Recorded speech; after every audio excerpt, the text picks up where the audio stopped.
Good morning, everyone. We are Mariana Ciancia and Francesca Piredda, and we are going to present the work Transmedia Stories and Practice, Shaping the Entanglements between the Internal and External Margins of Society. Since 2019, we have been conducting action research activities inside prisons in Milan, experimenting with the role of communication design as a relational process, and storytelling as both a tool to activate listening processes and a collaborative practice to investigate and build new imaginaries.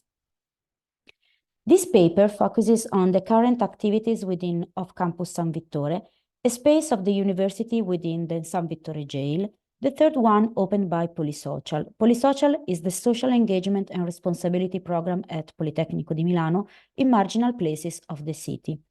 Specifically, the paper presents a design education activity that our research lab, Imagis Lab, is conducting to support the transformation of the public opinion's imaginary of the prison, involving 40 students from the Master of Science in Communication Design at the School of Design, Politecnico di Milano.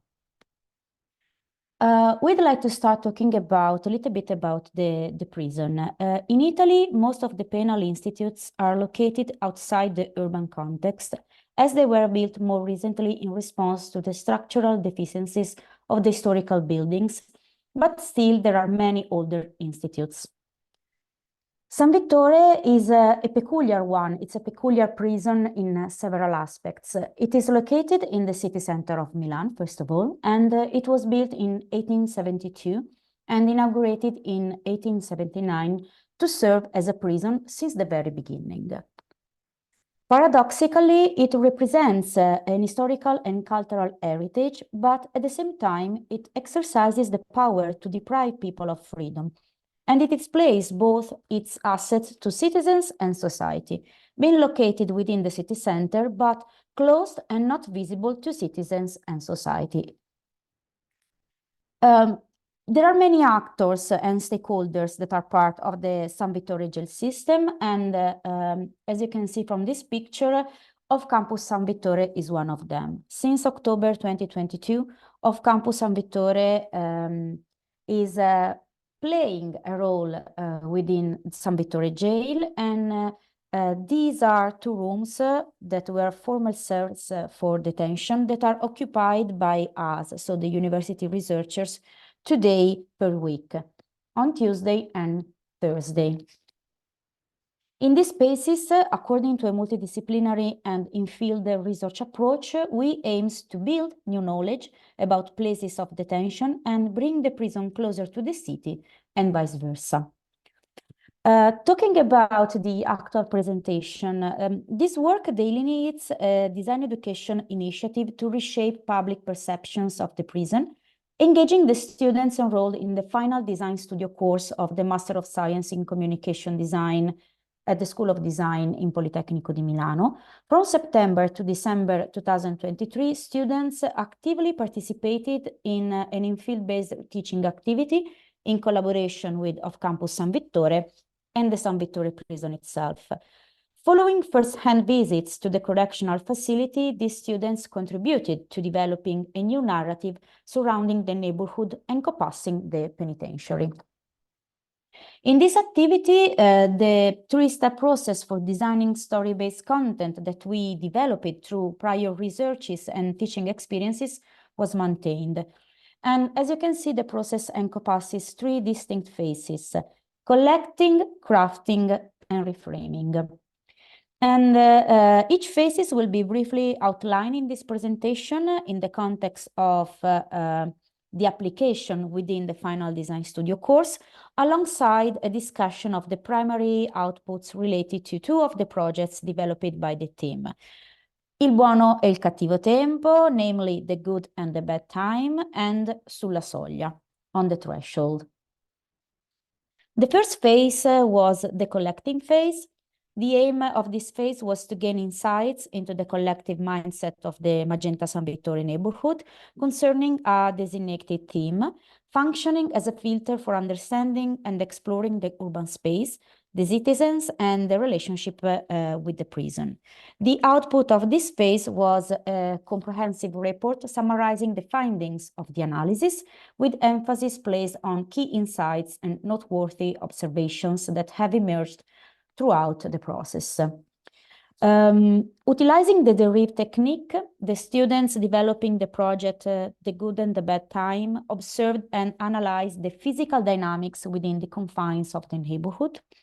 And this process facilitated the delineation of maps, distinguishing between places of the inside and places of the outside. However, failing to uncover significant insights as the presence of the prison went unnoticed by the neighborhood inhabitants, they changed completely the perspective. And subsequently, the team opted to gather narratives and information from individuals with past or present connection to the world inside the prison.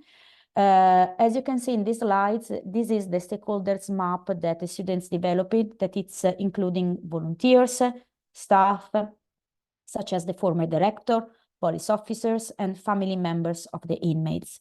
This shift in approach led to the identification of a focal point termed the time of relationship, serving as the catalyst for the project's second phase. On the other hand, the project On the Threshold stems from the collaborative efforts of the team assigned to explore the theme Places of Learning, Places of Work. The outcome was the identification of a parallelism between young adults, the project's target, and inmates, both of whom are engaged in a process of identity discovery or rediscovery to enhance their prospects for future success in either entering or re-entering the workforce. And central to this narrative were the voices of intermediaries bridging the gap between the external world and the prison environment, such as you can see in the slides, educators.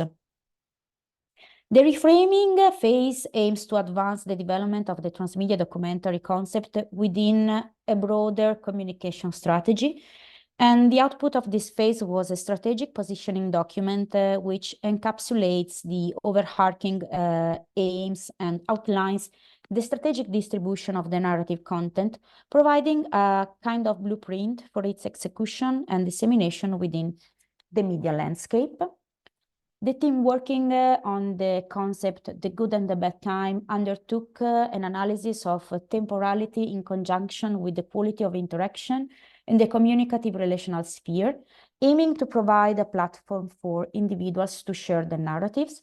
Consequently, the result was this idea of a documentary employing two distinct story paths, combining interviews and the metaphor of theater. And as you can see in this channel map, the documentary serves as the cornerstone of a multi-channel system comprising an Instagram profile and a landing page with an interactive map, plus call to action and word of mouth. Instead, the outcome On the Threshold manifests as a docu-series disseminated on Instagram and YouTube, targeting young adults by exploring the tie between San Vittore prison and the realm of work, with the aim of reshaping perceptions of the prison institution within the neighborhood. The Instagram account features reels and posts related to different storylines, while the YouTube channel offers the complete episodes, each centered on a specific theme. Finally, the last phase comprises a mix of crafting and reframing phases, being related to the development of the transmedia documentary and its production. Starting from the strategic guidelines defined in the second phase, each team focused on the meticulous definition of narrative elements, narrative structure, language nuances, and storytelling techniques to build the transmedia documentary. During the reframing phase of The Good and the Bad Time project, the narrative initially identified the inhabitants of the outside as the protagonists. However, a shift occurs during the crafting phase, and the students opt to narrate their personal journey through the project as a direct testimonial, recounting their experiences of engaging with the prison using the hero's journey structure.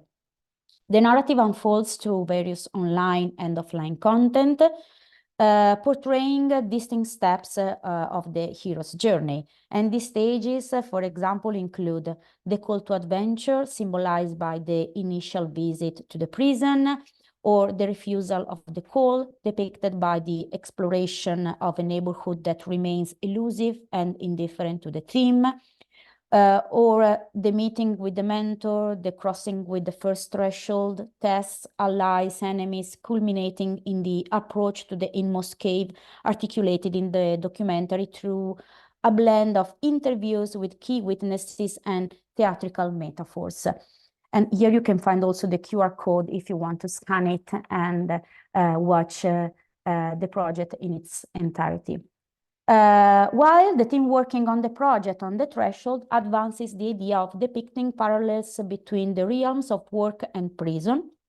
And to achieve this, they construct a fictional narrative in which the main protagonist, a young man grappling with confusion and distrust of the job market, encounters a mentor who is revealed to be an educator at San Vittore prison. The outcome is the creation of 4 micro-narratives disseminated on the Instagram profile, addressing 4 issues pertinent to the job market and concluding with a request for advice, so a call to action.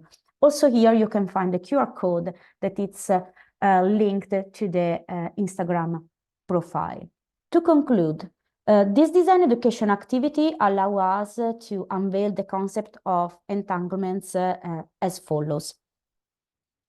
Entanglements as societal connection in situated marginal context, because positioning the point of view inside and outside the prison means, on the one hand, getting closer and closer to the community within the prison and reaching a progressive understanding of the prison system itself. On the other hand, an exploration of what is on the threshold. It brings those inside and those outside closer together, creating possible connection. So focusing on the entanglements as societal connection, the stakeholders of the San Vittore system, both in terms of the prison and the neighborhood around it, became protagonists of the contents and the narratives developed, revealing their daily contribution in becoming everyday heroes. And since people at the margin of society own situated knowledge, they play the role of everyday heroes, engaged in dramatic relationship and embodying a system of universal values. So we decided to explore the transformative potential of interactive documentaries, fostering dialectical reflections, and focusing on entanglements as a tapestry of narrative by delving into micro-narratives through various audiovisual formats such as the short documentaries, the Instagram video interviews, leading to YouTube short films. The creators, so the students, have orchestrated a delicate dance between inside and outside worlds, fostering societal connection and challenging entrenched stereotypes. Thank you very much.